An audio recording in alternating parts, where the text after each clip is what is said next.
All right, everybody. Welcome, my friends. Let me go live in all the places. Here we go. All right. Hello, everyone. I'm Kiki Lovelace. My pronouns are she and they, and this is day 2 of Drama Free Dream Team, the 3-day masterclass for small business owners who are ready to create their dream team and be done with the drama and the chaos and the ineptitude, if that's a word, of your non-dream team. And what do I want to say? I have loved hearing from those of you who followed along with day 1 yesterday. So exciting to hear from those of you who are keeping up with the Drama Free Dream Team workbook and the homework. You're posting your homework down here below in the comments. I love it. It's so amazing. Keep it coming. And for those of you who do not have the workbook, but you'd like to follow along with the homework, let me see if I can grab that for you very quickly. Why to do the homework? Well, first of all, I like to keep my teachings for small business owners very practical and usable and actionable.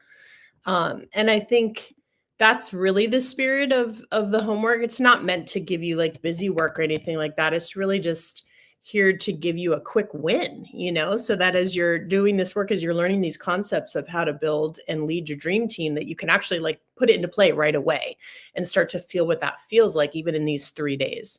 So let me post this link. And if you don't see the link and you want it, just comment workbook, and then me or my team will reach out and make sure that you get that. Let's see here. Here we go. Okay, grab the workbook here. There we go. All right. How are we feeling? How's everybody doing? I'd love to hear the internal weather report in the comments below. Tell me, are you feeling calm, stormy, sunny, foggy? How are you feeling today? I'm feeling, how am I feeling today? I'm feeling sort of almost like Bay Area weather, which is like sometimes cold, sometimes warm. Like you have to bring layers because you don't know what you're going to get. That's how I feel with this administration leading our country. It's weird to be like feeling so disconcerted about the state of things politically and socioeconomically, but also be just like moving through my life and, like hanging out with my kids and my husband and running my 2 businesses. And like, it feels for me, and this is totally speaks to my privilege, there's like a disconnect there that's very disconcerting. That's how I'm feeling. San Francisco weather all over the map. How are you feeling? Oh my God. All right, let me get out my notes for today. Yeah, so welcome back to Drama Free Dream Team. Hello, hello. I see there's somebody's here. Say hello if you're watching live. You can write live in the comments. If you're watching on the replay, write replay. I love interacting with my audience in a live stream, so feel free to write comments. I can see them actually here in my screen. So today is day 2 of our 3-day masterclass, and we get to go deeper today into how to create a non-toxic work environment inside your small business that is ripe with mutual respect, trust, collaboration, and creativity. Yes, yes, yes. Can we have more of this, please? This would be really good for our entire society, and it starts with you, my dear small business owner friend. I personally think of an ideal small business team as a garden, and myself as the master gardener. I am not a master gardener, but I'm learning about gardening now that we bought our house about 3 years ago, and we have a really huge property. It's 1.7 acres, and I'm working on becoming a gardener of like my tiny little beds in the front of the house. I'm like totally ignoring the back of the house right now. It's very mature gardens back there and trees and bushes, and so I kind of can ignore it. But I am learning about gardening, and I've been thinking a lot about gardening as it feels sort of springish in the last couple of days here in the Bay Area. And so, how does this relate to your team? From what I'm learning about gardening, there are seasons of the year where it's good and right to let your garden be, just to let it rest, right? And there's other seasons where you'll want to be really hands-on. But no matter the season, the thing about gardening that I've learned is that it's about watching, it's about observing, it's about tending, it's about experimenting and finding out, is this the right amount of sun? Is this too much water? Is this not enough water? Like, plant, what do you need to thrive, right? It's about being really curious. And it's the same thing in growing a dream team for your small business. I think of the individual team members as the plants and the flowers. And of course, when they've matured, just like my backyard is so mature, the woman who lived here before us, who lived here for like 40 years with her husband in this home before we did, I heard from her grandson, was like a very skillful gardener. And so I can see that and I can feel that here in the backyard. Her garden is mature. And what I want to say to you is, like, if you think of your team members as the individual plants and flowers, understand that as you mature a garden, it becomes even that much more rich and luscious, but also it needs less effort from you, right? It's the same thing with your team.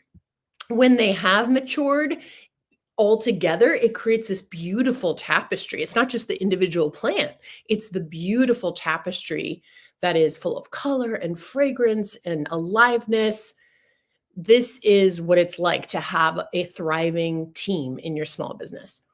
And I want to acknowledge that, of course, at least once or twice a year, at least where I live in the Bay Area, you have to pull out the weeds, right? Like, for some of you, I bet it's even more than that. Maybe it's like once a week, but for us, like, we have to like really do a couple rounds of good weeding. And that's part of what I want to talk to you about today, is like, how do you address the misalignments, which are inevitable when you have a team of human beings, who have who are having a very human experience, right? And who are working intimately together. So we'll talk about that today. We're also going to talk about the fertilizer for your dream team garden, which is your company culture. And I'll get into that in just a little bit. What I want you to know about it is that this isn't about, like, I think when people think about company culture, they think about like your once a year holiday party or like your annual bonus or something like that. But that's not what I'm talking about. Culture is about how you relate to each other on a daily basis via your communication channels, your team meetings, your sub requests, your SOPs, your standard operating procedures, your trainings, even your casual chit chats, like in the beginning of a meeting, or, for me in my brick and mortar, I like put my elbow on the desk sometimes and chit chat with like whoever is there, the teacher, the front desk person, right? So in a little while, I'll share with you the 5 most important culture shifts that you can make inside your small business, whether you have 1 contributor, 5 contributors, or 50 contributors, right? And these are really what makes for the fertile soil of your dream team and of your dream business. And part of what I want to do today is share with you some of my client success stories, because my clients who do this work with me, this leadership work, either privately or inside a group program like the Embodied Boss 12-month Leadership Academy, have absolutely mind-blowing results. Really extraordinary, like not normal, not normal results. So just like the garden, and I'll leave this metaphor alone in just a moment, but just like the garden, I want you to understand leadership work is not fast work. But over the course of like 2 years, 3 years, even 4 years, my clients who do this work typically 2 to 5 times their annual revenue. That is insane results. That is totally exceptional. And they often do that while they cut their working hours in half at a minimum. Just like my client, Chris, who doubled her revenue in just 2 years from 200K per year to 400K, while cutting her work hours from 80 per week on average. She was working like a dog, to 40 per week, giving her all this time to hang out with her little kids, to jump on her Peloton and take a little better care of herself, or to putz around in her own garden, which is something that she loves to do. Or like one of my other clients, Jay, who launched and built a retreat business to complement her Pilates studio. And while we were working together doing this leadership work, she increased her revenues in just 1 year from 311K to 470K. That is like a very large difference. 100, what is that? 160K? That's like totally insane. I would like to do that in a year. That sounds really good, Jessica. Or I got to tell you about Heather. Heather almost tripled her revenues in just 4 years. When we first started working together back in 2020, she was making about 150K per year. I think her business was about 4 years old at that time. And now this past year, she surpassed her stretch goal of 400K in revenues.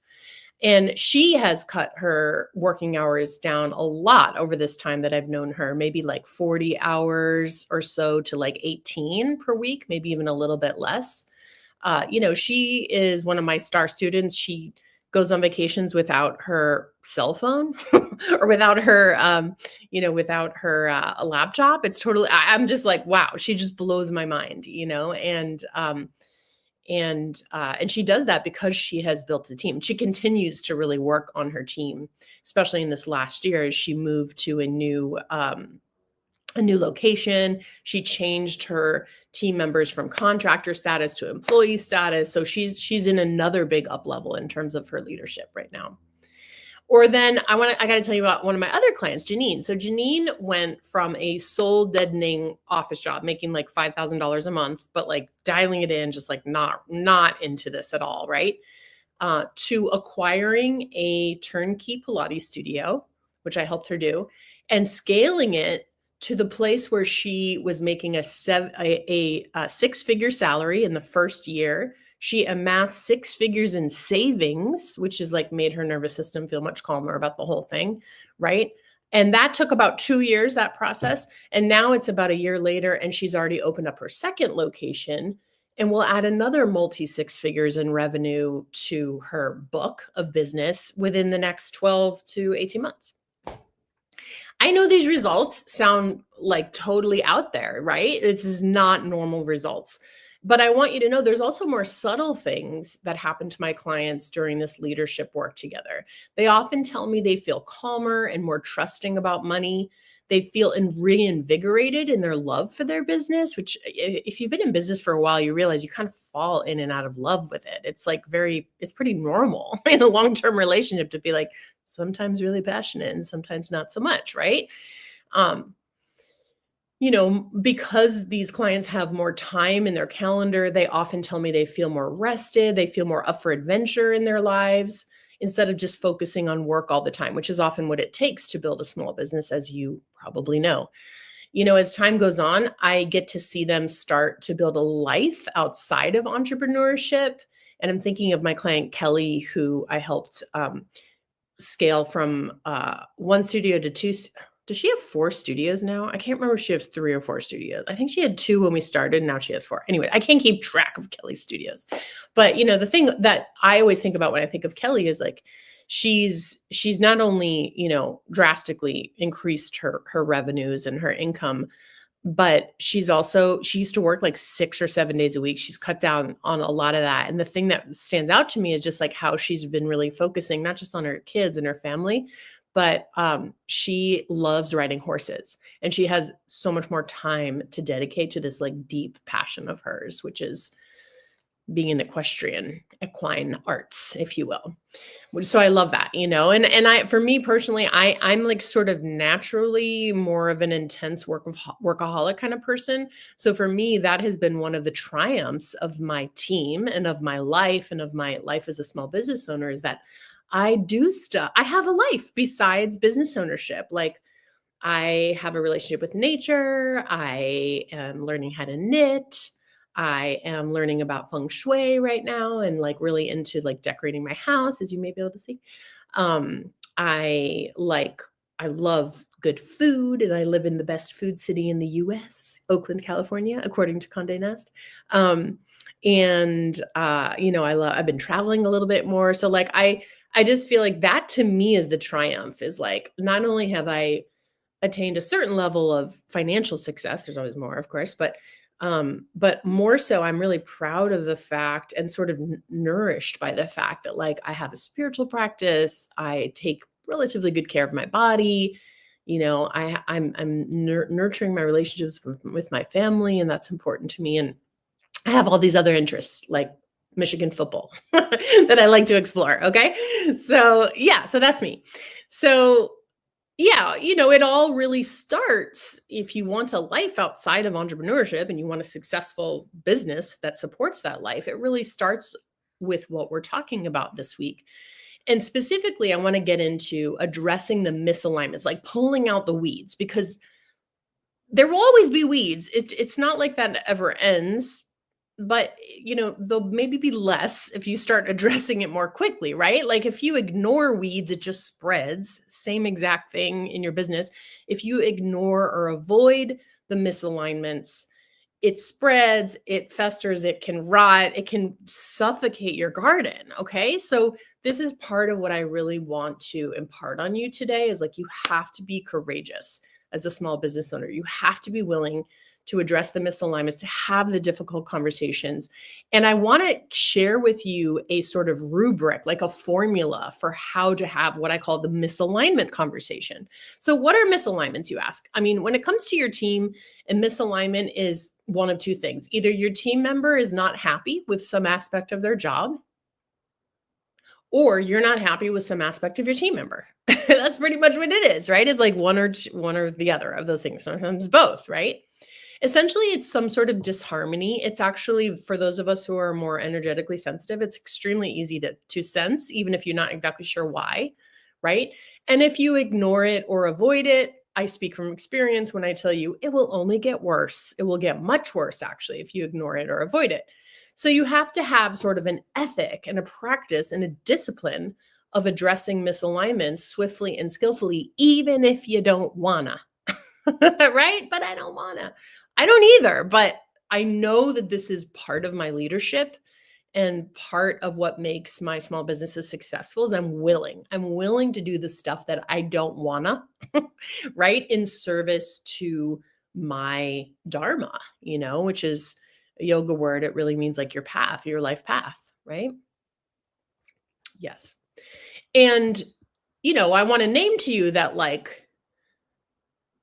I like to think of myself as a recovering drama queen, but once a drama queen, always a drama queen. So I have to keep my own inner drama queen very much in check when these disharmonies come up between me and my team members, because my brain loves to create a whole freaking story about it, right? And just you should hear me talking to my husband. I mean, he's all like, wow, babe, that's a big story. Why don't you just talk to the person, because he's like my beloved and I share all my thoughts with him. But it's true. I have to okay, I'm having a whole story. Okay, let me talk to my therapist. Let me talk to my lawyer. Let me talk to my husband. Let me talk to my business bestie. Let me get out all my stuff around this and then really realize I'm probably making up a story. Why don't I touch base with the actual human and see what's going on here, right?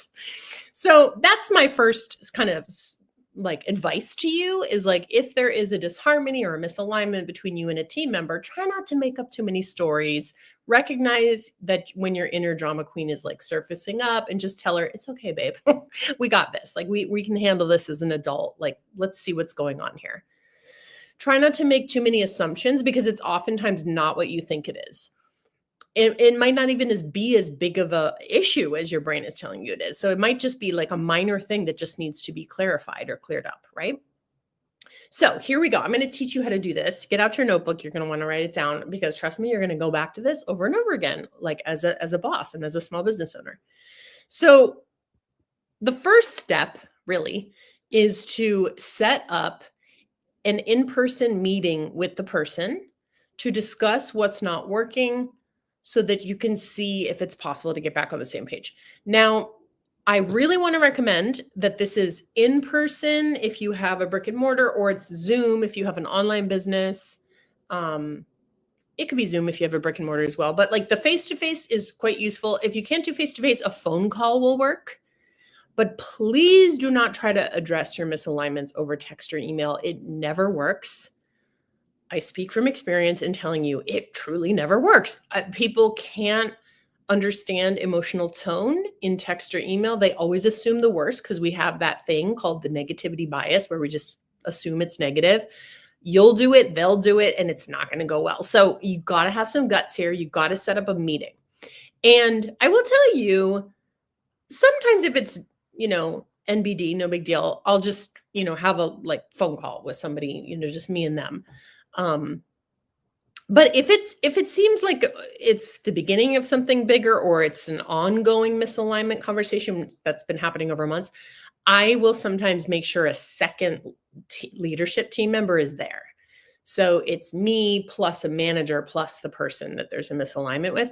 I sometimes feel that having the witness, having the third party is a useful sort of system when it's getting a little more intense, right? Which happens at times.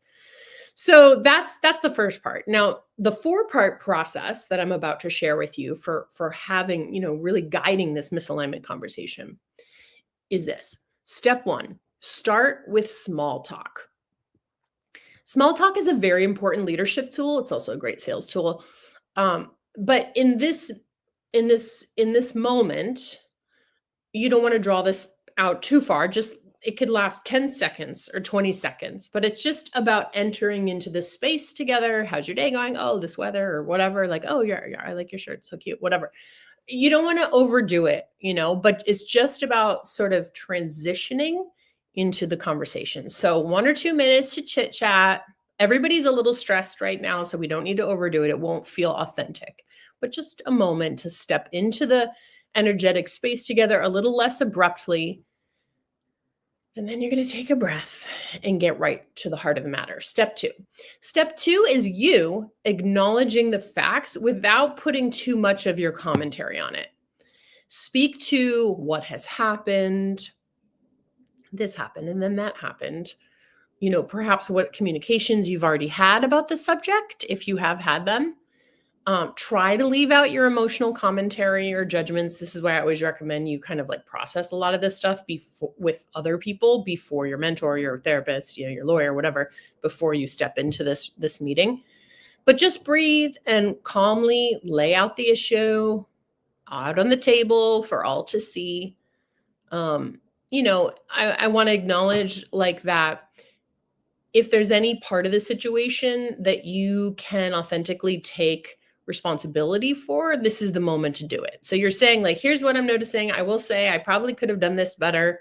I'm not sure if I communicated this properly yet, but this, and so you're saying like what it is, perhaps what your expectations are, or where you think you might have gone wrong in your own communication to them or whatever it may be. And then step 3 is this next part. It's to check for alignment. So you might say like, so this is what's going on. Sometimes I'll pause and I'll say like, what's going on? You know what I mean? Like, this is what I've noticed, what's going on. And so sometimes in that step 2 of acknowledging the facts, there's a bit of a back and forth. Hey, this is what I've noticed. Tell me what's going on. Right. And oftentimes they will start to tell you like why their behavior has been weird lately, or why they're not showing up, or why, they wrote you this crazy email or whatever it is, So I find that acknowledging the facts isn't just one side. It's like you're saying what you noticed, but then you're also asking them like, what's the dealio, and just letting them speak to like whatever their experience is, But in step 3, as we're checking for alignment, we want to get a little more clear around like, for us as the owner of the business, and as their boss, really, we want to say, well, here's what's happening, but here's what I need to happen. Like, here's what our policy is, or here's what our protocol is, or here's what your job duties are. There may be a clarification or elaboration of like what has been missing, perhaps. And this is the part where you check for alignment. You say, is this still aligned for you?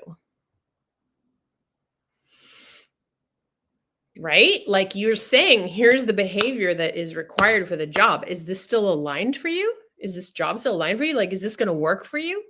Can you show up to that? Right? But I just like to say, is this still aligned for you? And then step 4 is to listen. It's just to sit back, take a breath, and let them grapple with that question. Is this still aligned for you? Sometimes they'll be like, oh, I don't know. I got to think about that. Can I get back to you? Or sometimes they'll say, no, it's not actually aligned for me. I'm giving you my notice. And you'll be like, thank you. Bye. Bless and release. Right. Sometimes they'll say, "Yeah, I can get behind that." Or sometimes they'll negotiate. They'll be like, "I can do that, but here's what I need in order to be able to do that. Here's the support I need, or here's like the pay rate I need, or here's this." So your job after you ask, "Is this still aligned for you?" is to sit back and listen and just be open. Sometimes I'll take notes if they have a lot to say. Um, and what I want you to know is you'll know what to do next. Like you'll know if you need to create some sort of like check-in, like maybe 2 weeks later. Okay, well, let's check in again in 2 weeks. Why don't we put that on the calendar right now, just so we have it on there, and we'll check in again in 2 weeks and just make sure you have all the support you need, or make sure that everything's clean and clear. Sometimes if a behavior is really egregious, I will give them a warning in that moment. I'll say, yeah, we'll check in 2 weeks. I want you to know if this happens again, we're going to have a conversation about whether or not this is the right position for you, or this is the right job for you. And then if it does happen again, that's when I say, okay, this is your final warning. If this happens again, I'm going to have to let you go. I document that the whole way through, so that if I do have to let them go, there's very much a paper trail. And I've really given them a chance to show up, in a proper way. So yes, so you'll know what to do after you have the alignment conversation. Is there a follow-up? Are they going to send you the resignation letter tomorrow and you just accept it and bless and release? Or what? You'll know what to do. And I want to tell you a little bit of an example just to show you what this might look like. So this is the very first thing that my client Elizabeth did when we started working together doing this leadership work. Like I want to say 1.5 or 2 years ago, something like that. She was telling me a lot during that time about her alpha team member, her words, not mine. The one, right? And just how troublesome this alpha team member was. They always would take over during team meetings. They would always sort of posture like they knew better than Elizabeth what to do, etc. And within just a handful of months of my client Elizabeth doing this work, this alpha team member gave their notice. Like they just resigned. And that's part of that's part of what it is to become a more embodied, confident boss and leader, is like sometimes these misalignments just take care of themselves. As you start showing up in a different way, people just move out who are misaligned. And then the people who are aligned, the team members who are aligned, even the clients that are aligned, they will start feeling more magnetically attracted to you. So some of it is sort of magical in that way, right? You just start doing the work, and then your business has its own sort of intelligence, and it starts to rearrange things for you. And that's kind of what I saw with her.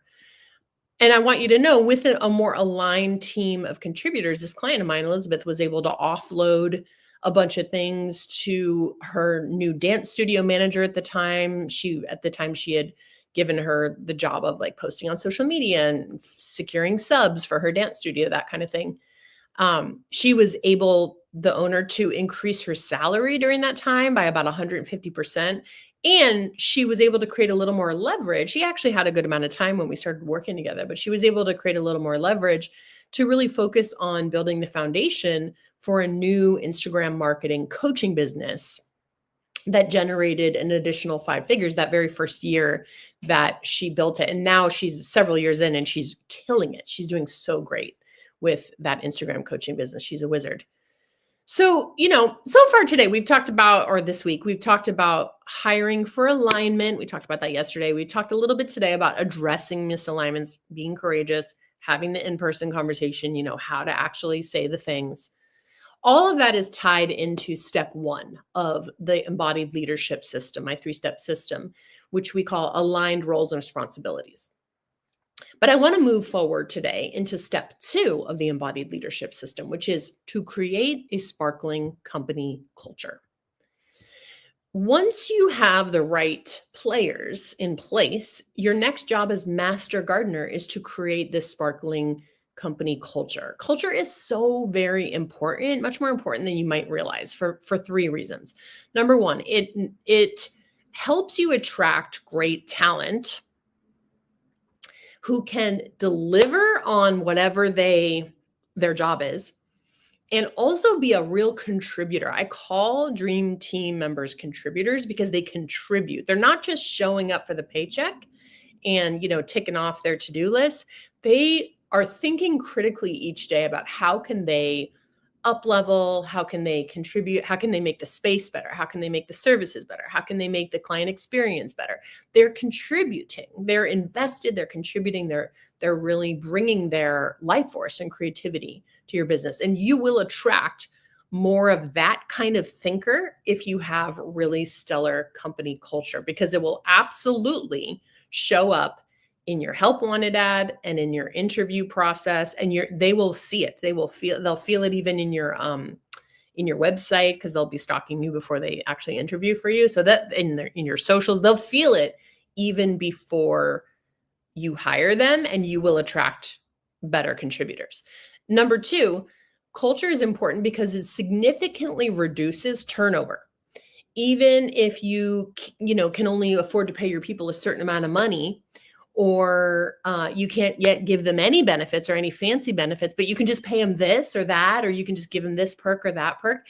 I want you to know that those things are less important, especially when you have stellar culture and a non-toxic work environment. It will significantly reduce turnover, even if you're paying them $20 an hour. And then lastly, culture is important because it fosters a sense of mutual respect between the leadership team and everyone else. There's a lot of trust that starts to build in with a stellar company culture.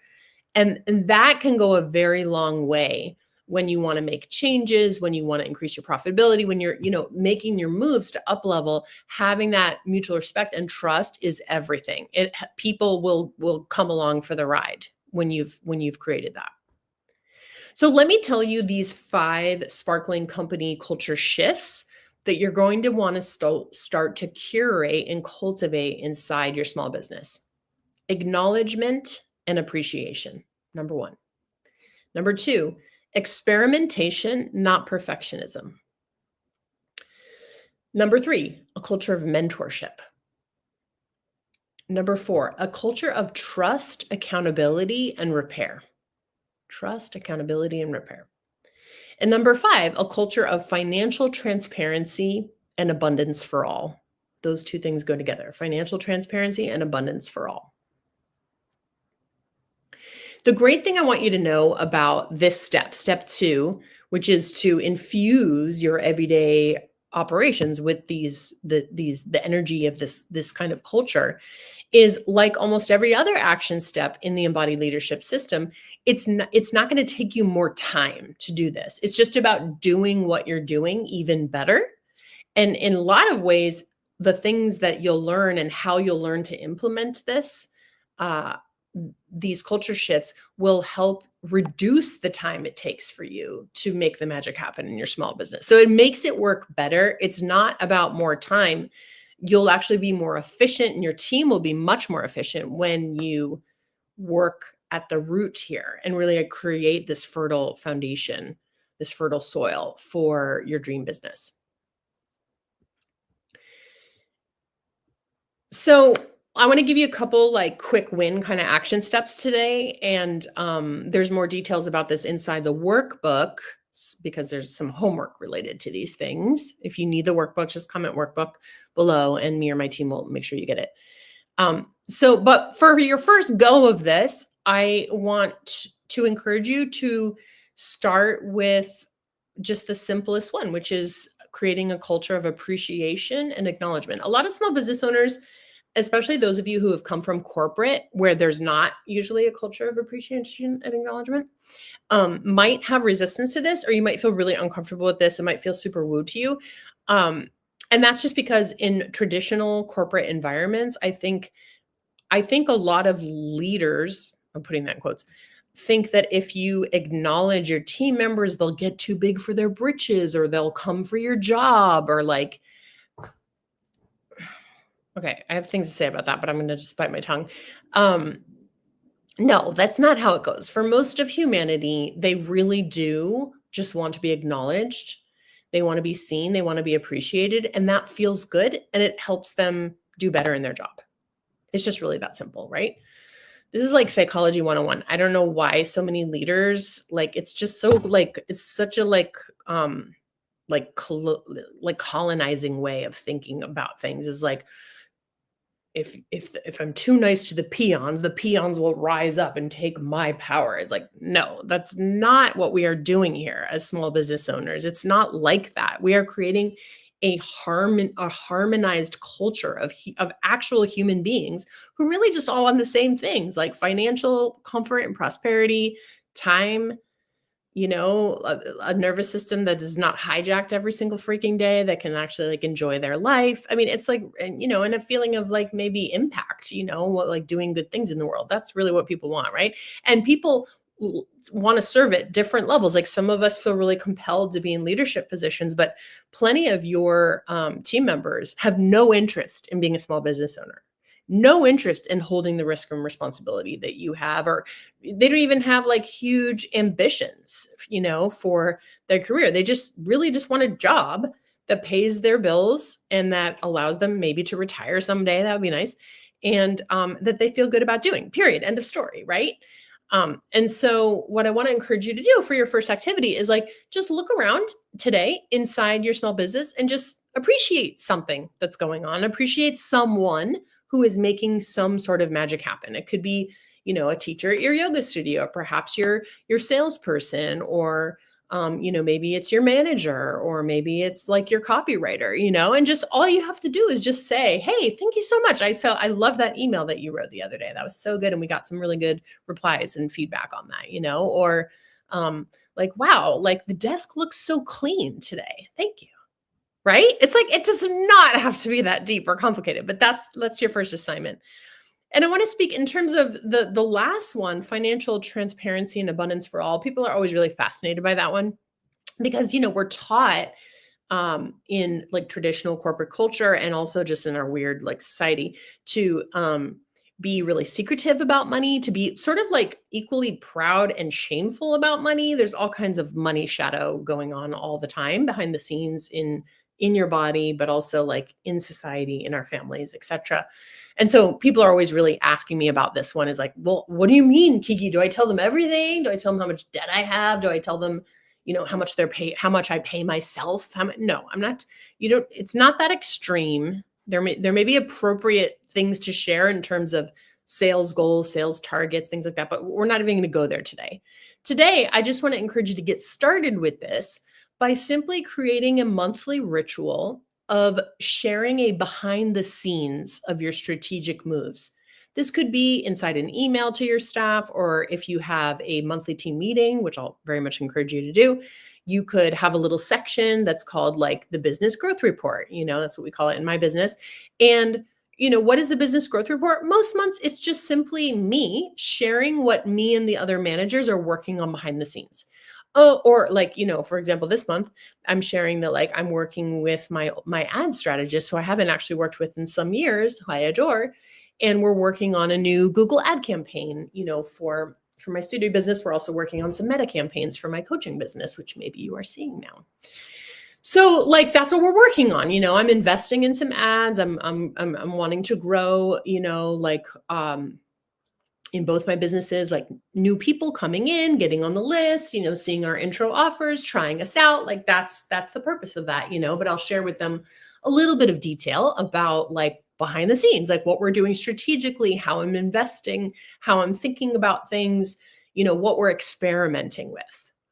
And what I will tell you is that, unless you are a small or have been a small business owner, you truly have no idea how much effort, experimentation, failure, risk, and responsibility it takes to build a small business. Really how much trial and error is involved in growing a small business. So I want you to know people are fascinated. Your team will be fascinated to hear what's happening and what you're experimenting with behind the scenes. They will be absolutely mesmerized to watch you fail, which is inevitable because it's a part of growing a successful small business. And then they'll also watch you pick yourself up and try something new. And they'll watch you do it over and over again until you get it right, because that's what we successful small business owners do. We just do it over and over again until we get it right. And this is a huge part of what gets them on your team. It gets them rooting for you. It gets them invested in helping you. and in turn helping themselves. Because the more successful you are, the more successful the business is, of course, you're going to want to naturally spread that success around to them, through their pay rate or through their schedule or whatever. My clients, Carrie and Vivi, jumped into the Embodied Boss Leadership Academy almost exactly a year ago. And they watched all the modules in the embodied leadership system in their first 90 days. They were like super focused and just ready to work. I just heard from Carrie yesterday. She wrote me a little testimonial and she said the modules and deliverables were so good, informative, practical, easy to follow, and super comprehensive. What stood out most was how actionable everything was. The templates and tools saved us so much time. They helped us implement things right away without getting stuck in overthinking. Now, I want you to know these two co-owners started implementing the culture shifts that I'm talking about today almost immediately. And now it's been a year. They're about to graduate, actually next week, from the program. And they're both working less than ever before. And yet their memberships are still growing and they keep getting amazing Google reviews for their services, even though they're not doing all the delivery like they used to, which is so cool. If you know, you know. They've freed up their bandwidth to create in this last year new revenue streams, including like a cold plunge lounge, a new teacher training. Last year, they had their best year ever at over 500K in revenues, which was 100% their stretch goal when we first started working together early last year. And that was up from $317,000 in revenues the year before. So like a huge jump in revenues, right? How cool is that? And now what Carrie shared with me yesterday is that they're really starting to dream even bigger. Like they're focused on the fundamentals, they're paying down debt, they're, working on, continuing to attract, dream clients and help their team thrive in their various positions. They're working on all the fundamentals, but they're also starting to think like, ooh, could we build in maybe like a retreat wing of the business, or maybe we could in a few years buy our building so we could have like a permanent home for our yoga studio business. So they're really starting to dream bigger because they have created so much leverage. They have obviously drastically improved their cash flow situation, etc. If, my friends, this is all speaking to you, I want to invite you to enroll for a year inside the Leadership Academy Embodied Boss. We won't start your year for another month or so until May, but now is an incredible time to make your first payment because A, you're going to get instant access to the entire embodied leadership system, including those modules and sample documents that Carrie was talking about this morning. With all my suggested SOPs, standard operating procedures, etc. But also, too, if you watch these modules this week of the Drama-Free Dream Team and you do the homework in the workbook, you'll also qualify to win a 2-week private mentoring bonus with me when you enroll in a year in the Embodied Boss Leadership Academy. That 2-week bonus is a value of $2,555. I call it Revenue Jumpstarter. It's just me and you for 2 weeks, and we work on revenue. It's actually something I did with Carrie and Vivi very early on, even before they jumped in to the Embodied Boss Leadership Academy last year. So let me tell you a little bit about the Leadership Academy because I really want you to feel into if this is the right move for you. This is going to be for you if either you have a small team now, but you feel like they're not quite performing at the level you thought they would, or you still feel like you're putting out fires and dealing with chaos all the time. And you're like, how is this even possible? It's even more effort to have a team than not. Or perhaps you don't have a team yet, but you understand that building one is your next big step for whatever you have planned for these next 3 years or 5 years, right? This will be for you if you like the idea of a very practical, actionable 3D reality sort of business coaching container. And yet you also understand that this is about developing your confidence, your communication, your magnetism, your intuition, even your embodiment as a leader and boss, because we're going to do all those things inside this container. And what I want to say is this will be great for you if you're smart, which I'm sure you are, and you're coachable as well. You move fast when the action feels aligned and inspired. Fast movers do really well in my world because they get fast results. That's just how it works.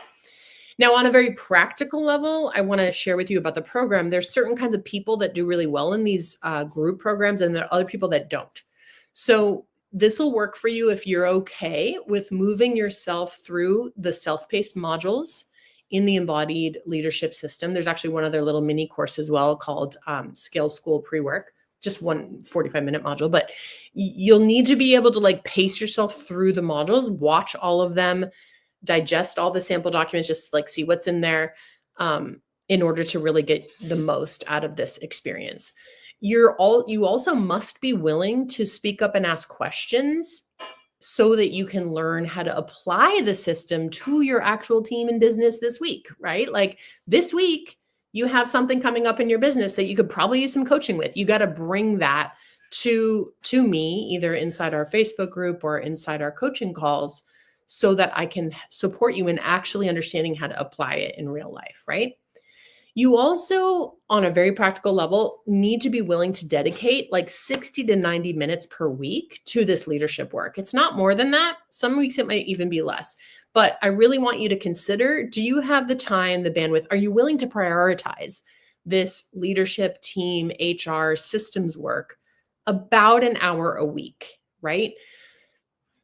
And then lastly, even if it's a bit stretchy for you, this is only going to work for you if you can wrap your mind around the $777 per month investment, because you can easily see how this investment will come back to you tenfold. Like you have to have sort of an investor's mindset in order for this to work, in order for you to really understand. As I said before, leadership work is not fast work.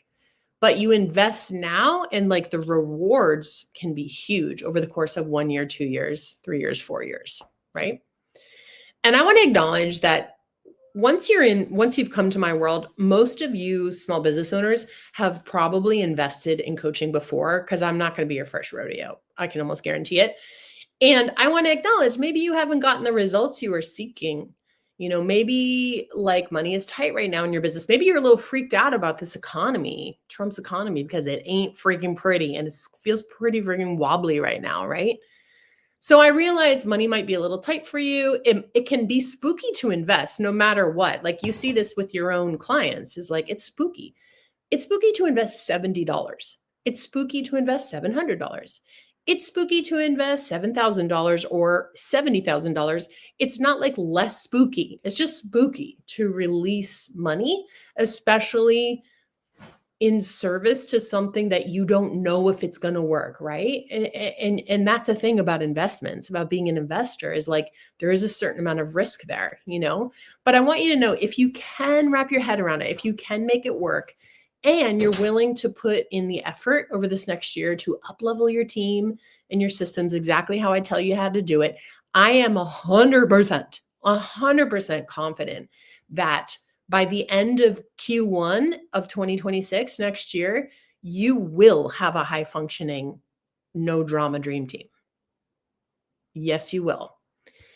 You'll at that time be able to wake up to a slow morning every morning, like my client Melissa just told me she's been doing lately, with ample time for your journaling or your meditation practice or your walks in nature, or like getting on your yoga mat, whatever it may be, before your first meeting of the day or before your first sales or marketing activity of the day. You'll have an inbox, an email inbox that is sparse, uncluttered. Nobody ever texts you anymore. Barely anyone ever emails you anymore, because you have systems in place in your small business that allow your team and your customers, your clients, to get their needs met without bombarding you with a million questions all day and night, right? You'll finally have clear boundaries between work and device time, self-care time, family time, so that you can bring your best self to your relationships, instead of feeling like your business gets the best parts of you, which I think is very common for those of us who are entrepreneurs. You'll scroll through your daily sales report with delight. You'll be sending me messages like, oh my God, Kiki, I'm going to make my goal this year. Oh my God, I can't believe I had such a big year. Like, that's the kind of feeling I want you to have when you scroll through your sales report. Not just because the numbers are bigger, but because you didn't have to have all the sales conversations. Like your team took care of that shit. Because that's part of what I'm going to teach you inside the Embodied Boss Leadership Academy is like how to teach those people to be salespeople, right? Heck yeah. You'll open up your calendar, your Google Cal, your iCal, or whatever, and see huge blocks of unscheduled time during your work week where you'll be able to put your full focus into creating your next bankable offer, working on some nonprofit idea that you have, writing your book, or whatever other creative entrepreneurial endeavor is really caught your fancy. You will have time to bring forth those creations rather than being stuck in the mire of the day to day like you may be experiencing right now.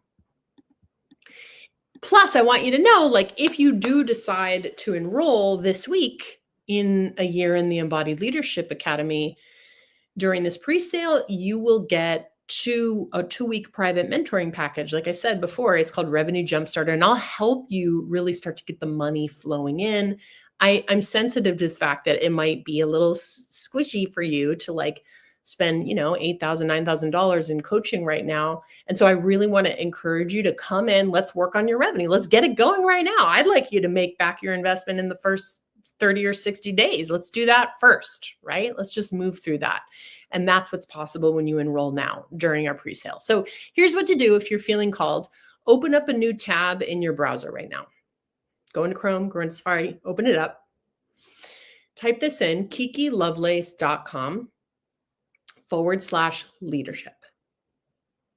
Take a look at the offer, this Embodied Boss 12-month Leadership Academy. Take a look at our schedule, the investment options. You'll see I talked about a lot of the things in there, so it'll feel really familiar to you. If you know this is for you, there's a link right there on the page to enroll and claim that 2-week private mentoring bonus. If after reading, you have some questions, you're not quite sure, you just want to check in with me, you can either message me on the socials or you can write me an email.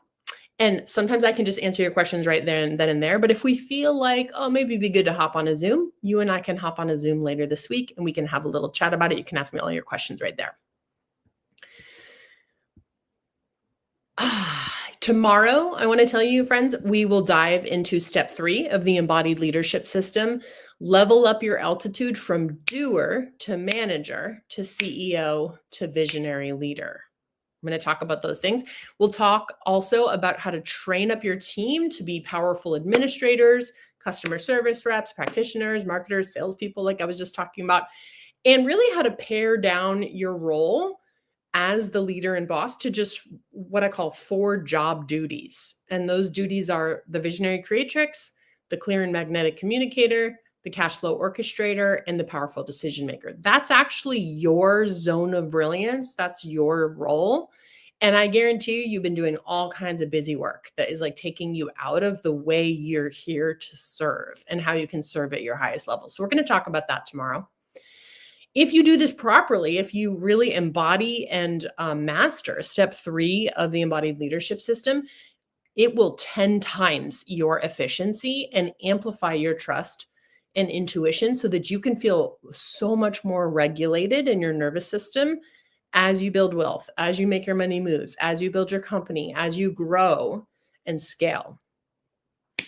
I can't wait to share with you what I've learned. And I will see you then. Have a good one, everybody, and bye for now.